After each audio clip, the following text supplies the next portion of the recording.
ये है चाहते कि आज रात के एपिसोड में देखेंगे आप कि रुद्राक्ष प्रिशा की बात सुनकर एक वैन मंगवा लेता है और कहता है कि ठीक है, सबको छोड़ना है तो कार तो छोटी पड़ेगी, इसलिए मैं एक वैन मंगा लेता हूँ। जैसे ही वैन आती है उसका ड्राइवर आता है और वो कहता है जाओ सबको एक एक करके छोड़ कर आओ। ड्राइवर कहता है कि जी सर, मेरी बीवी की तबीयत खराब है, इसलिए मैं जल्दी से जल्दी इन सबको छोड़ दूंगा और टाइम पर घर चला जाऊँगा। जैसे रुद्राक्ष को पता चलता है कि उसकी बीवी बीमार है तो वो कहता है अगर बीवी बीमार है तो उससे मिलने पहले जाओ, क्योंकि पत्नी सबसे पहले आती है।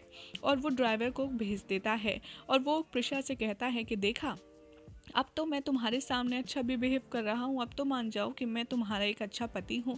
प्रिशा कहती है हाँ ठीक है ठीक है, इतने पाप किए हैं तुमने, एक पुण्य भी कर दोगे तो कोई बड़ी बात नहीं है। और एक एक करके वो सबको बैठने के लिए कहती है और खुद भी बैठ जाती है बस में।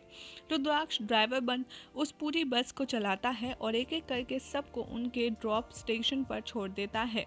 और जैसे ही प्रिशा का घर आता है वो यू टर्न ले लेता है और वो कहता है कि तुम सबसे लास्ट में उतरोगी। प्रिशा कहती है ठीक है, अब मैं सबसे लास्ट में ही जाऊंगी, तुम टेंशन मत लो। दूसरी तरफ आप देखेंगे कि महिमा घर पहुंच जाती है। वो बलराज को उस बड़े अमाउंट के बारे में सब कुछ बता देती है कि कैसे रुद्राक्ष ने प्रिशा का हॉस्पिटल खरीदने के लिए करोड़ों रुपए ट्रांसफ़र करवाए हैं, वो भी बलराज को बिना बताए। यहाँ पर बलराज को गुस्सा आता है। वो कहता है कि मुझे तो कुछ समझ ही नहीं आता कि आखिर इस लड़के के दिल और दिमाग में चल क्या रहा है।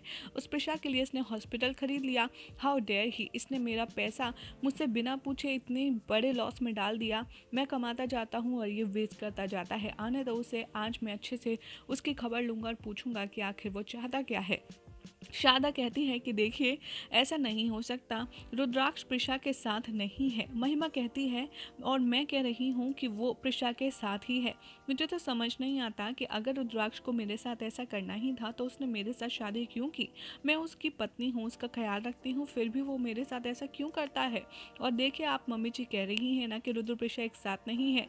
मैं अभी हॉस्पिटल फ़ोन लगाती हूँ, आपके सामने सच आ जाएगा। वो हॉस्पिटल में फ़ोन लगाती है तो रिसेप्शनिस्ट इंक्वायरी देती है और कहती है कि हाँ, रुद्राक्ष सर प्रिशा मैम के साथ हैं। और इस बात से महिमा काफ़ी ज़्यादा सही प्रूव हो जाती है। जैसे ही रोने का ड्रामा करते हुए अहाना के पास जाकर बैठती है महिमा, तो आना शुरू हो जाती है और कहती है सारांश की वजह से उसने तुमसे शादी की है, वो तुम्हें अपनी पत्नी ना मानता है और ना कभी मानेगा, एंड तुम्हारी औकात इस घर में कुछ भी नहीं है। दूसरी तरफ आप देखेंगे कि बलराज कहेगा कि बहुत हो गया, अब रुद्राक्ष को मेरे सारे सवालों का जवाब देना ही होगा, आज आने दो उसको, मैं उसको अच्छे से सबक सिखाता हूँ। शारदा कहती है देखिए वो काफ़ी ज़्यादा परेशान होगा, थका हारा आएगा और देर भी हो चुकी है, आप कल सुबह उससे बात कर लीजिएगा। बलराज कहता है कि नहीं, मैं उससे बात आज ही करूंगा, जैसे ही रुद्राक्ष लौट कर आएगा मैं उससे बात करूंगा। वहीं आप देखेंगे कि सबको छोड़ चुका होगा रुद्राक्ष ऑफिस वालों को, और जैसे ही प्रिशा का घर आने वाला होगा वो फिर से गाड़ी घुमा लेगा और बहुत दूर ले जाएगा। ये देखते हुए प्रिशा कहेगी कि क्या कर रहे हो तुम, मुझे घर जाना है, तुम अभी गाड़ी रोको। रुद्राक्ष कहता है कि नहीं, तुम अभी घर नहीं जाओगी, मैं तुम को सब कुछ बताना चाहता हूँ, जब तक तुम मेरी बात नहीं सुनती मैं तुम्हें नहीं जाने दूंगा। प्रिशा कहती है कि अच्छा, अगर तुम ऐसा करोगे तो अब देखो मैं क्या करती हूँ। और वो रुद्राक्ष के हाथ से स्टीयरिंग छीनने की कोशिश करती है और ब्रेक दबाने लगती है बार बार, जिसकी वजह से बस का बैलेंस बिगड़ सा जाता है और एक्सीडेंट होते होते बच जाता है। रुद्राक्ष कहता है कि ये तुम क्या कर रही हो प्रिशा, ऐसा करने से तो हम दोनों हॉस्पिटल पहुंच सकते हैं। अच्छा ठीक है रुको, मैं बस रोक देता हूँ। रुद्राक्ष बस रोकता है, प्रिशा नीचे उतर जाती है और कहती है अब मैं पैदल ही चली जाऊंगी, तुम्हारी मुझे कोई ज़रूरत नहीं।